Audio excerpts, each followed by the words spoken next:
mapagpalang araw po sa inyo mga kailukanong hilaw. May panibago na naman po tayong video para sa araw na to. Ang lulutuin ko po ngayon ay ginataang jackfruit sa pork. So tara na po, luto na po tayo. Bali po ang una po natin gagawin ay lagay po yung baboy sa may kawali. Lagyan po ng tubig. Hayaan lang po natin hanggang aprito po siya ng sarili niya mantika. Hugasan po natin itong jackfruit na nabili natin. So dalawa pong Tupperware yung nabili ko po. Ayan siya. Ayan. Sarap din itong igulay eh. Kaya yung saluyot sa jackfruit. Sarap. Ayan. So bali, 3 beses po natin hugasan kasi siyempre hindi natin alam kung malinis yung pinaglagyan na Tupperware.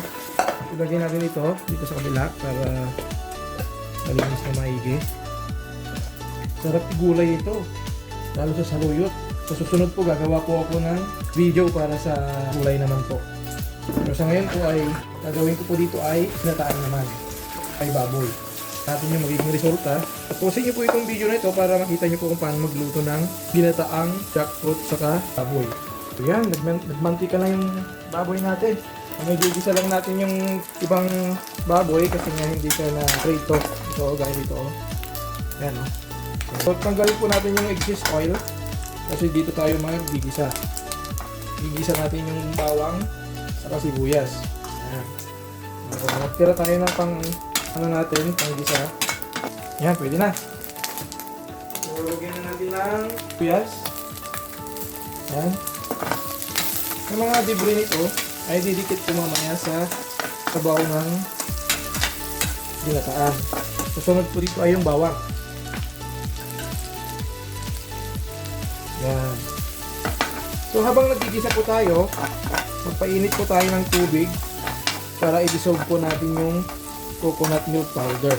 So bali wala po tayong fresh na coconut dito sa ibang bansa. Kaya ang gagamitin po natin ay yung coconut milk powder.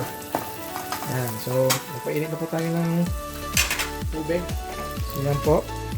Yan po yung tubig. Magpapainit po tayo. So yan. Dito po natin yung brown na parte ng baboy. Sarap po. Habang nagpapainit po tayo ng tubig, pwede na natin igisa yung jackfruit. So, ilagay na natin sa kawali. Yan. Igisa lang po yan. Tapos, ilagay na natin yung coconut milk powder. Maganda po sana lagyan ng kamatis ito. Kaya lang, ngayon, dito sa amin, napakainit. Kaya, hindi ko po siya nilagyan ng kamatis. Madaling mapanis. So, haluin po natin. Ayan. Huwag niyo pong kalilimutang mag-comment, mag-follow, mag-like at share po sa ating mga video na ipinopost po sa aking page.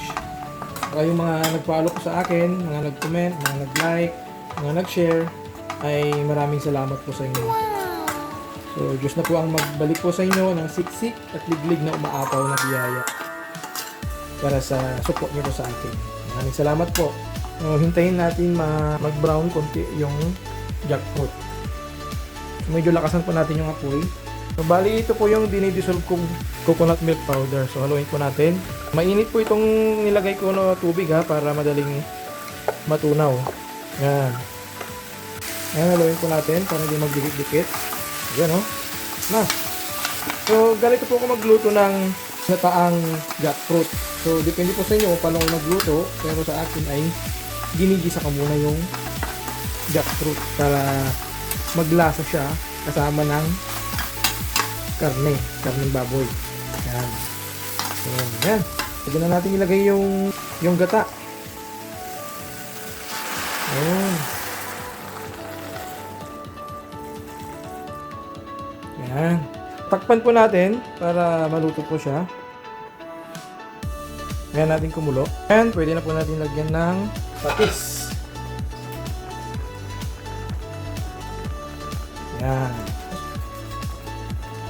Himalayan salt. So bakit kanyo laging Himalayan salt yung lagi kong nilalagay na asin? Kasi po ay healthy po siya. So hindi po siya maalat masyado. Saka paminta po. Ayan. Haluin po natin. Tapos lagyan po natin ng kunting magic sarap para sumarap. Ayan. Kunti lang. Ayan. So takpan po natin. Hayaan po natin maluto. So, pwede po natin lagyan ng sili. Ang ilalagay ko po ay isang sili po para pampabango lang po. Yan. Saka huwag po nating hatiin para hindi siya umanghang po. So yan, takpan po natin ulit bago natin tikman. Lutuin po natin mga 5 minuto. Yan, tikman po natin.